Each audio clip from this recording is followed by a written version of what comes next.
The rain fell in sheets over London, cold and heavy, turning the cobblestones into mirrors of firelight and smoke. The year was 1940, and the city was learning what fear truly sounded like. Not screams, not sirens, but the deep, rolling thunder of German bombers cutting through the clouds above the Thames. Inside a dimly lit operations room beneath the War Office, British commanders gathered around a map peppered with red pins. Each pin marked a place where the Luftwaffe had struck the night before: Coventry, Southampton, Bristol, Portsmouth. The walls trembled as another air raid began. The sound was constant now, the heartbeat of a nation under siege. Air Chief Marshal Hugh Dowding stood silently at the edge of the table, his jaw set tight. "He's not bombing targets anymore," he said quietly. "He's trying to break our spirit." Across from him, General Pyle looked up from the map. "And it's working," he said.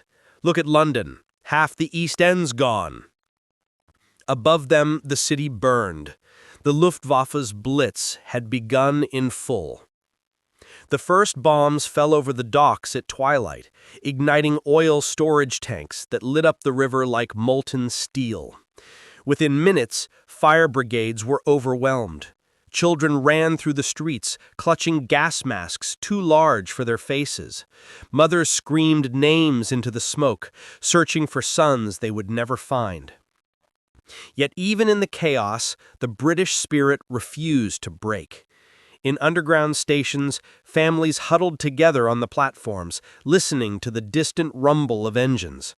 A man with a violin began to play, and soon a few voices joined him, singing softly through the fear.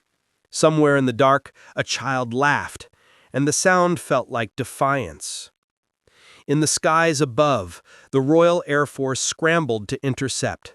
Pilots of No. 11 Group rushed to their Hurricanes and Spitfires, engines roaring to life on soaked runways. Squadron leader Alan Deere gritted his teeth as he lifted off from Biggin Hill. "They're coming in waves," his radio crackled. 12 o'clock high, 20-plus bombers escorted. Deere banked left, the city of London glowing orange beneath him. For the British commanders watching from their bunkers, Hitler's tactics were unlike anything they had ever seen. The precision, the relentlessness, the psychological warfare. Every night the bombers came. Heinkel Hay 111s, Dornier Da 17s, Junkers Ju-88s, dropping thousands of tons of explosives across the heart of the empire. And every morning, as the smoke cleared, the British dug out the rubble, patched the wounded, and went back to work. The Germans called it the Blitz. The British called it another night survived. In Buckingham Palace, even the King and Queen refused to leave the city. When a bomb destroyed part of the palace courtyard, Queen Elizabeth told reporters, "I am glad we have been bombed. It makes me feel we can look the East End in the face." Her words spread across the nation like a spark. Meanwhile, German pilots watched in disbelief. The British radar network, the secret chain of towers stretching along the coast, gave the RAF just enough time to rise and meet them again and again. The Luftwaffe's plan was simple: destroy the Royal Air Force, break the will of the people, and pave the way for invasion. But as the days passed, the plan began to falter. Over the Channel, British pilots flew until their fuel ran dry, their nerves shattered by exhaustion. Yet still they flew. Squadron leader Douglas Bader, with 2 artificial legs, shot down a German bomber and laughed into his radio. "They can't kill the British spirit, old boy." By late September, Hitler was furious. London was supposed to have fallen. Instead, it burned, but it lived. The Blitz was meant to terrorize, to bring Britain to its knees. It only hardened them.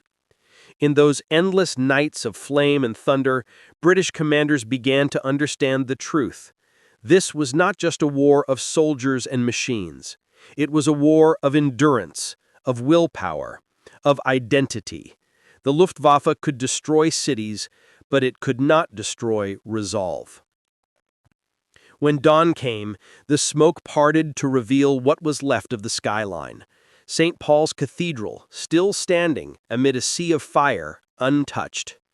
For many, it became a sign that London itself would never fall. In a memo to Churchill, Dowding wrote a single sentence: "He has underestimated us." And somewhere in the blackened ruins of the East End, a woman picked up her broom and began sweeping the ashes from her doorstep, because that was what you did when the bomb stopped. The Blitz had begun as a show of dominance, but for Britain, it became a lesson in unbreakable courage. The city had learned to live with the sound of sirens. At first, they brought panic. People would rush into the shelters, clutching radios, photographs, and whatever food they could carry. But now, when the warning echoed through the night, Londoners simply nodded, finished their tea, and made their way underground in quiet routine. It was strange what people could get used to. By October 1940, London burned almost every night. Entire districts were gone, miles of brick reduced to ash. From above, German reconnaissance pilots photographed a city that looked like a dying sun, glowing red from its own destruction. Yet beneath that destruction, life continued. Milkmen delivered bottles through bombed-out streets. Newspapers still printed. The buses ran when the roads weren't cratered. In his underground war room, Winston Churchill studied the situation maps covered in black pins. Every pin was a fire. He lit a cigar, exhaled slowly, and said to his staff, "He can burn our cities, but he cannot break our people." His words were half defiance, half prayer. British commanders met daily in the Air Ministry. Reports poured in, factories destroyed, rail lines cut, hundreds dead. But one thing stood out: the Royal Air Force was holding. Despite the Luftwaffe's strength, Britain's network of radar stations and its small, disciplined squadrons were keeping the skies alive. In a small airfield in Kent, pilots slept in their cockpits, waiting for the call. When it came, it was always the same voice, calm and clipped over the radio. "Bandits inbound. Angels 15, scramble." Engines roared, wheels lifted from the tarmac, and within minutes, the Spitfires were climbing into the gray sky. The air smelled of fuel, oil, and rain. Above the clouds, the battle was chaos. 100 planes twisting in sunlight and smoke. The pilots didn't think about tactics anymore. It was instinct, survival. 1 second of hesitation, and you were gone. Flight Lieutenant Peter Townsend once said, "You didn't feel fear until you landed.